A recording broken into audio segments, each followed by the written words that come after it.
Apa yang membuat seorang anak tumbuh menjadi pribadi yang sehat secara emosional dan bermoral? Jawaban dari pertanyaan ini menjadi fokus dari teori perkembangan psikososial Erik Erikson. Dalam video ini, kita akan mengupas bagaimana pemikiran Erikson dapat menjadi bekal penting bagi para pendidik. Erik Erikson adalah seorang psikolog yang terkenal dengan teorinya tentang perkembangan psikososial. Menurut Erikson, manusia melalui 8 tahap perkembangan, dari bayi hingga lanjut usia. Setiap tahap melibatkan konflik atau krisis yang harus diselesaikan untuk tumbuh secara sehat. Uniknya, Erikson menekankan pentingnya lingkungan sosial, terutama interaksi dengan keluarga, teman, dan guru dalam membentuk identitas dan moral seseorang. Berikut adalah 8 tahapan perkembangan psikososial menurut Erikson. Kepercayaan versus tidak percaya, usia 0-1 tahun. Anak belajar percaya atau tidak percaya pada dunia. Peran orang tua sangat penting di sini. Jika bayi menerima kasih sayang, perhatian, dan kebutuhan dasar seperti makanan, kenyamanan, dan kehangatan secara konsisten, maka ia akan membentuk rasa trust atau kepercayaan kepada orang-orang terdekat, biasanya ibu atau pengasuh utama. Sebaliknya, jika kebutuhan bayi diabaikan, tidak konsisten, atau lingkungan terasa tidak aman, maka bayi bisa mengembangkan mistrust atau ketidakpercayaan. Ia akan merasa cemas, curiga, dan sulit merasa aman bahkan ketika ia tumbuh besar. Yang kedua ada otonomi versus ragu-ragu, usia 1-3 tahun. Anak belajar mandiri, seperti makan sendiri, memakai baju sendiri, menggosok gigi sendiri. Jika terlalu dikekang, ia bisa merasa ragu terhadap kemampuannya.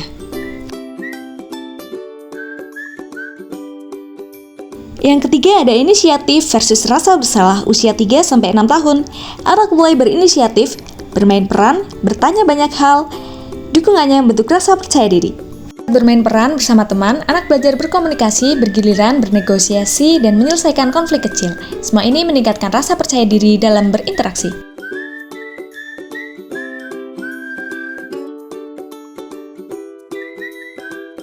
Yang keempat ada upaya versus inferioritas, usia 6-12 tahun. Anak mulai sekolah, belajar, kerjasama, disiplin. Peran guru sangat besar dalam menumbuhkan rasa mampu. Saat anak dipercaya menjadi ketua kelompok, mengerjakan proyek, atau membantu teman, mereka belajar bahwa usaha mereka berarti. Tapi ini adalah masa penting di mana anak menyadari potensi dirinya melalui pengalaman nyata.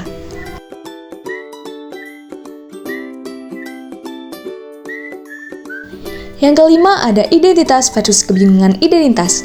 Di usia 12-18 tahun, remaja mencari jati diri, perlu ruang untuk mengeksplorasi nilai dan peran.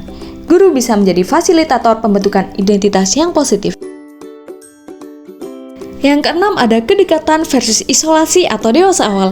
Individu membangun hubungan yang sehat atau merasa kesepian.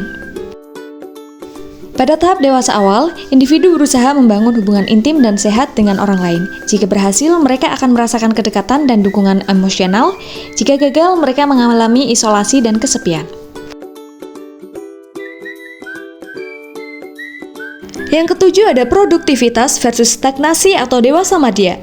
Individu produktif dan peduli pada generasi berikutnya.